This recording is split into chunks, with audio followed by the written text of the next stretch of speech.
Welcome to the deep dive. Today we're getting into some really important, sometimes difficult material. It's all centered on adoption, trauma, and ultimately the path toward healing. And our guide for this is Bryan Post, his teachings, his work, even his own really personal history. That's right. And Bryan Post, he doesn't really offer, quick fixes. It's more about a foundational way to understand why we act the way we do. It's rooted in stress and our early experiences. So what we're doing here is pulling out those core ideas. He calls it the life process.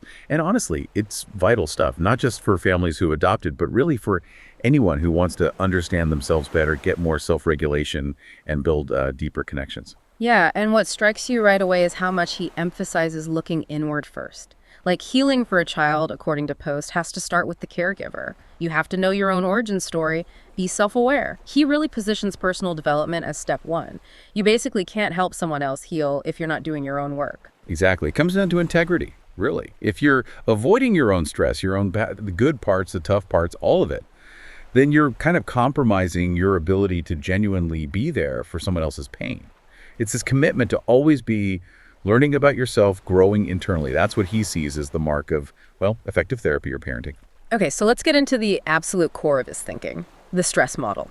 For anyone maybe struggling to understand what's driving certain behaviors, what's the definition Bryan Post insists on? He keeps it very, very focused. The stress model says all behavior, everything we do comes from a state of stress. Simple as that. And then crucially, between that behavior and the stress itself, there's a primary emotion. And he's strict here. Only two primary emotions exist, love and fear. Wait, hold on, only two. So if the behavior is negative, say someone's lashing out or completely shutting down the driver, is always fear. Always fear. According to Post, yes. When a child's having a meltdown, or an adult for that matter, they're not trying to be difficult, they're stressed. And underneath that stress is fear. And here's the mechanism. The only way to calm that stress and then reduce the behavior is by expressing, processing, and understanding the fear.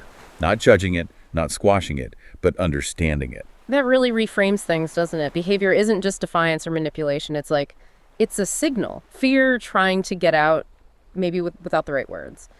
So linking this to trauma then, when Bryan Post talks about trauma, he's not zeroing in on the specific bad thing that happened. Not primarily, no. It's not the event itself, but the body's physiological reaction to it. How your nervous system basically gets wired, often in a state of fear. And that wiring can then show up later as anxiety or aggression or maybe withdrawal. It's the body holding onto that stress response. And this wiring, it happens really fast, right? Especially early on. Incredibly fast. Bryan Post really highlights this.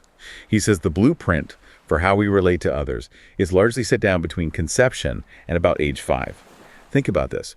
By the time a child is 5, their brain is already at 90 to 98% of its maximum capacity. 90 to 98% by 5. That's huge. It is, and he backs this up.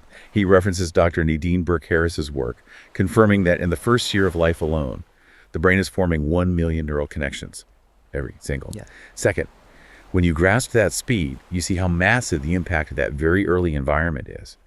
Prenatal, infancy.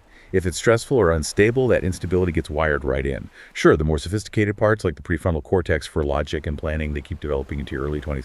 But those foundational emotional patterns, they're largely set by 5. Wow, okay. The basic structure is built even if the decorating isn't finished.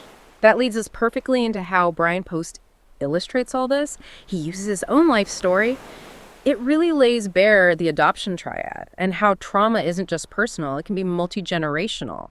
Can you walk us through the different layers there, maybe starting with his biological family? Oh, the generational depth is Yeah. really something.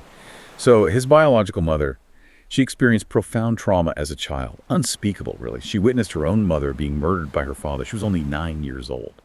And that trauma, it went unexpressed, unhealed. So she carried this enormous grief and also shame, especially around placing Bryan for adoption. She apparently decided when she was 7 months pregnant that she couldn't keep him. But he also mentioned something positive there, despite the underlying grief, something about her pregnancy. Yes, he calls it his saving grace. Apparently she loved being pregnant. She took care of herself, ate well, exercised. So even amidst that emotional turmoil, there was some physical nurturing. But the energy of that loss, that unresolved grief, it was absolutely part of the equation even before birth. And the trauma wasn't just on his mother's side.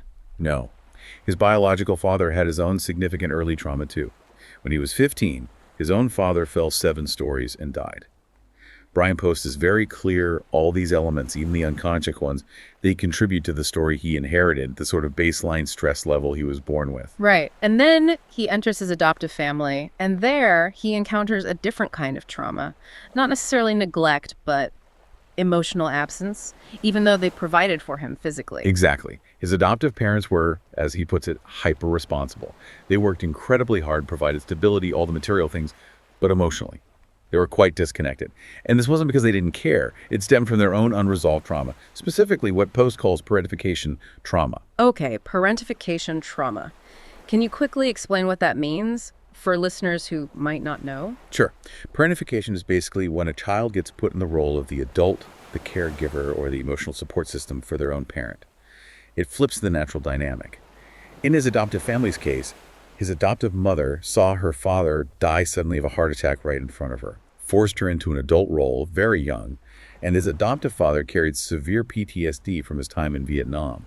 So both of them essentially lacked the blueprints for being emotionally present, as Post says, because they never received those blueprints themselves growing up. They could provide security, but not that deep emotional attunement. That's a critical distinction he makes. Absolutely. And you see this play out even more clearly when you look at his sister's story. She was born very prematurely, 3 months early, only weighed about 3.5 pounds.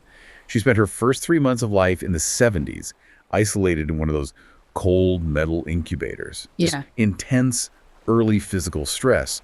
And that early stress made her, in Post's words, more prone to stress overall than he was. Her higher reactivity then bumped up against their adoptive parents' own unhealed issues. So the parenting she received ended up being more fear-based. It wasn't that they were bad parents. It was this complex interaction. The child's stress load met the parents' limited capacity for regulation. Which brings us right back to the idea that the solution has to be about regulation and connection. This is the heart of Bryan Post's advocacy for connection over correction. What does that actually look like? How does a parent or therapist do that? It really requires a fundamental shift in perspective. First, you have to see the acting out, the yelling, the defiance, whatever it is, as communication. Communication of fear, not just bad behavior. So traditional methods like timeout. Post argues those are actually fear-based themselves. They increase isolation, which just reinforces the original trauma feeling of being alone and unsafe. Instead, he pushes for relationship-based responses. When the stress flares up, the priority is connection. Validate the feeling, I see you're really angry, scared. Slow yourself down physically and emotionally, and try to regulate together. Okay, but regulating together, I mean, practically, what does that look like if, say, a 10-year-old is screaming or throwing things? What's the alternative to sending them away? It means staying present yourself, staying calm. Post often talks about physically getting closer, maybe not in an overwhelming way, but perhaps a gentle hand on the back, or even just sitting nearby quietly. Modeling deep, slow breaths yourself. You might say something simple like, wow, that's a big feeling. I'm right here with you. Let's try to breathe together. The goal is to break that cycle of fear leading to isolation. The connection itself becomes the corrective experience, disrupting the old trauma pattern. And the cost of not doing that, of sticking with traditional control methods, is really stark in the case study he shares about Matthew, a 12-year-old boy he worked with. Yeah, Matthew's story it's tough. He came from a background of severe neglect and physical abuse. He'd been given some heavy diagnoses. Hey, were they? He was diagnosed with reactive attachment disorder, or RAD, that's about severe problems forming healthy attachments. Also, oppositional defiant disorder, ODD, which involves a lot of anger and defiance. And he was even labeled as psychotic.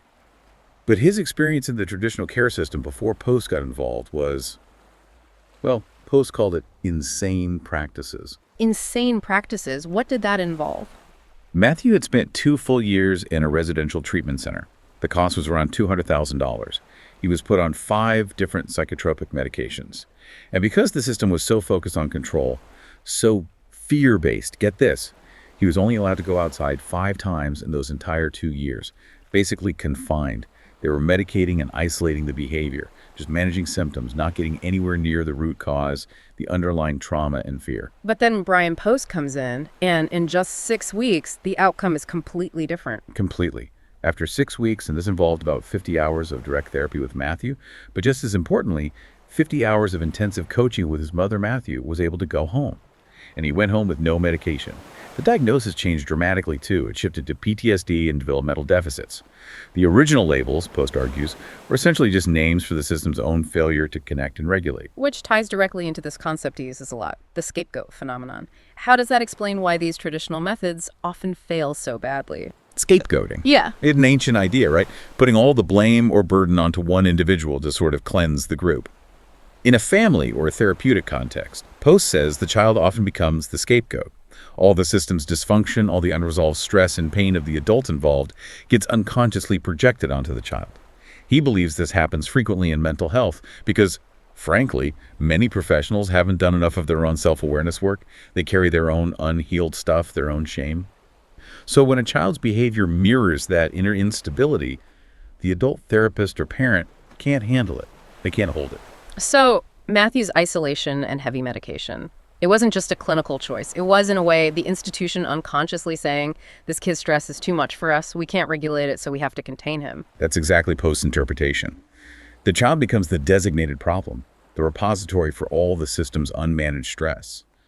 It conveniently hides the fact that the adults aren't emotionally present or regulated enough themselves to actually facilitate healing. If you can't face your own inner world, your own shame, it's almost impossible to be truly sensitive and responsive to a child's deep pain. Which brings us to maybe the deepest, most resonant theme in Bryan Post's work, the absolutely central role of unresolved grief. He seems convinced that most challenging behavior in children is, at its root, a manifestation of unexpressed, unprocessed grief and loss. That is the absolute bedrock. He has this phrase, when you stress, you regress.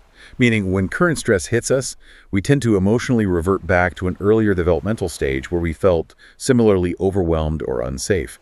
A developmental zone of comfort, he calls it. So that 14-year-old who suddenly starts acting like a 3 or 4-year-old, they aren't just being dramatic or manipulative. They are literally accessing memory stored at a physiological level, a body state level from that earlier age. And that memory holds the raw, unexpressed emotional pain, often grief or fear, and it needs to be processed now, not punished or dismissed. Okay, but what about parents dealing with really complex histories? Maybe adoption where they know very little about the child's early life, the specifics are missing. How does Post suggest they access that underlying pain if the story isn't clear? Right, that's a common challenge. First, he says, you have to accept you might never know the full, detailed story, but you can make educated guesses or generalizations based on the child's known history, like adoption itself implies loss and their current behaviors. Then, the key is using tools that work on the unconscious level, things like narratives telling therapeutic stories in play. These create a safe space for the underlying pain to surface without directly confronting it, which can be re-traumatizing. And then there's his most, I guess, intense strategy, but maybe the most powerful one, the idea that the parent needs to be willing to actually grieve for the child. Yes, this is profound, and he's quite specific about how to do it. He instructs parents to consciously slow down, breathe deeply, and bring to mind the image of their child as that scared, vulnerable baby they once were. Then the parent needs to allow their own heart to feel sadness, tapping into their own authentic capacity for grief, even if the specific loss isn't theirs directly, and then sort of project that empathy outward. It might be an internal thought or maybe whispered quietly when the child isn't even there. I'm so sorry this happened to you. I'm so sorry I wasn't there to protect you back then when you were so small and afraid. So by the parent modeling that sadness, feeling it, and releasing it safely themselves, they create a kind of emotional container for the child. Precisely. That container is everything. When the parent becomes secure enough in themselves to hold and process sadness, even sadness related to the child's story, the child feels that safety on a deep, often unconscious level. The parent's own regulation shifts, their emotional availability changes, and the child picks up on that. It makes it safer for the child's own buried stories and pain to start emerging, often subtly, through their play, or maybe in metaphors they use without them having to consciously relive the trauma in words. Wow. This whole deep dive into Bryan Post's work, it really makes it clear, doesn't it? Real healing isn't about quick fixes or just managing behavior. It's, like you said, a marathon. It's got to be rooted in this foundational self-awareness, in building connection, and it absolutely demands that caregivers do the hard, sometimes scary work of looking at their own histories first. Absolutely. That's the ultimate message from Post. The goal isn't really fixing the child. It's about the caregiver's personal transformation. When you commit to exploring your own story, to really digging in and eliminating the shame around your own failures, your own traumas, your own challenges, That's when you develop the inner security and authenticity you need to be a stable anchor for someone else. If you're not ashamed of your own past, you create space for others to process theirs without judgment. Bryan Post really pushes this idea. Make learning about yourself, make growth a lifelong commitment, not just something you did in a course once. So maybe the thought to leave everyone with today, drawing directly from his perspective, is this. What part of your own personal story, perhaps a piece you've kept hidden or feel shame about, do you need to start honoring and processing? What needs healing in you so you can be a stronger, more effective